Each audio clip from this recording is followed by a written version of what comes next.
Okay, so I've been looking at how to make the stock up for PPSH, and obviously to do an airsoft you've got to have the battery in the stock, and it could probably be quite hard to try getting a big chunk of wood which is near enough 2 inches wide and try and carve all the parts out the middle of it and cut a hole all the way down the inside of it big enough to put some form of battery in.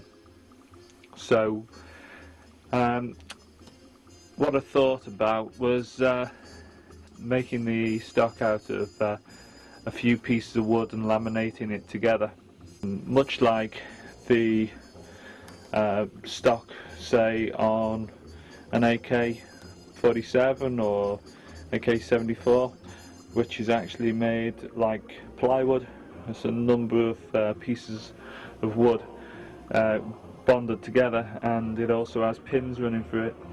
But I'm not going to go quite as drastic as making it out of many sheets of plywood.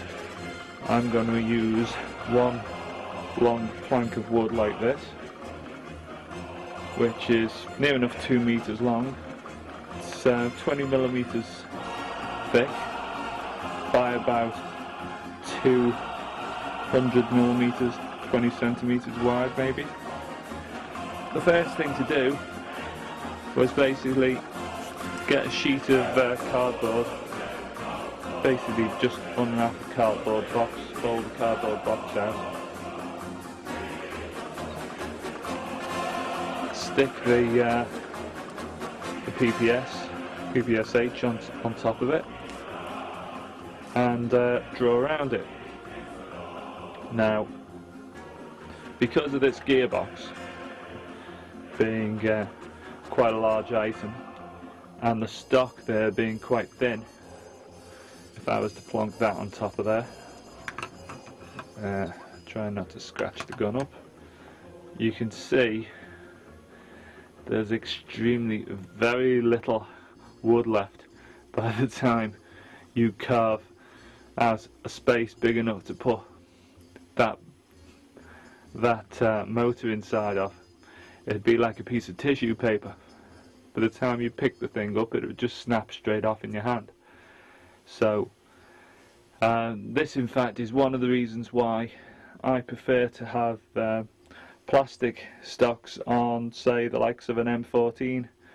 I've never bought a wooden stock because I just don't see how it could be strong enough around the grip section. If you give it a good thump on the floor, I would just get the feeling that it would snap off. So what I've done is I've made it slightly wider in this area. You can see there, if I was to take the gun away and put that on top of there, you can see I've left trigger positions and the safety catch as a bit of a guide as to how much wood, the position where it's all going to sit. From about there on, that's just part of the metal. See? That's the metal there.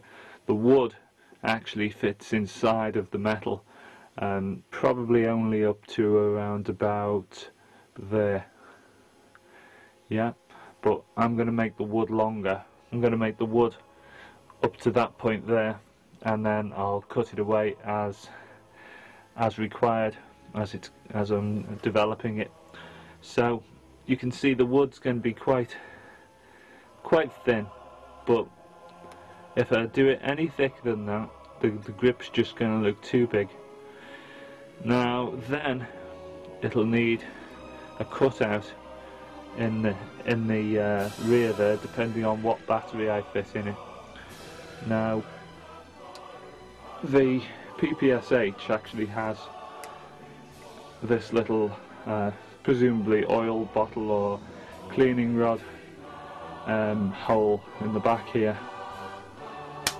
Now, I did think about oh well, I could just do that and put a stick battery down the hole, but that's not going to work out that well, because you've got to connect the battery connector onto it, and it's not really going to work out that well.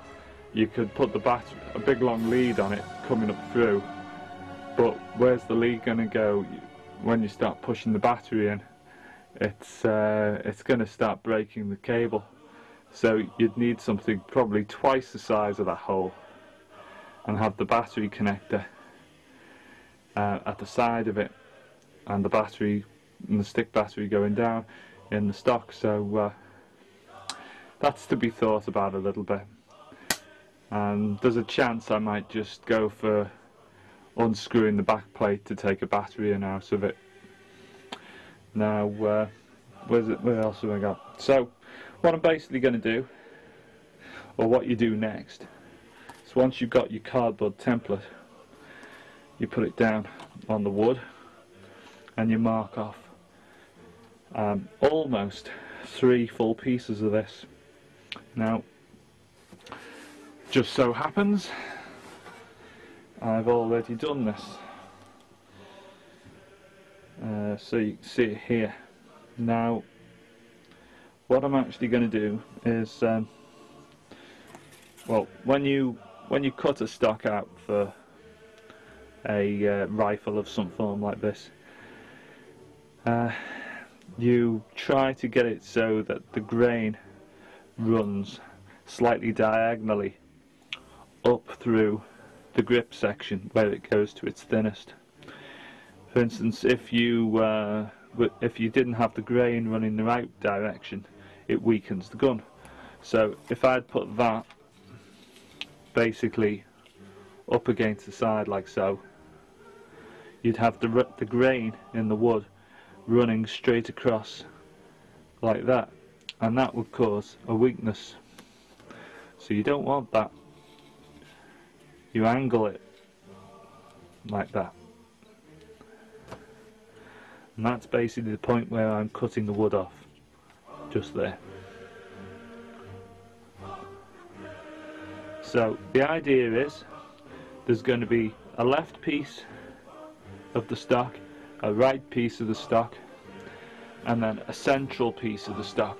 Now this one is going to be the center piece of the stock. The grain in the stock also in this area slightly curves around into the stock a little bit, just due to how the wood is in that area. There's actually no knots in this plank. It's only redwood pine, but I think it will hopefully do the job. If it doesn't work out, I could always make another one out of hardwood, but we'll see how it goes. Now this piece here was the first part I marked out, but in reality I'm going to use this as one of the outer pieces of wood. Now you can see here, this is how the internals of the gearbox will have to be cut out. Now I'm going to copy these markings over. In fact, tell a lie, I'm not actually going to do that. The part of the stock which is going to be central, in fact, won't have anything from that point forwards.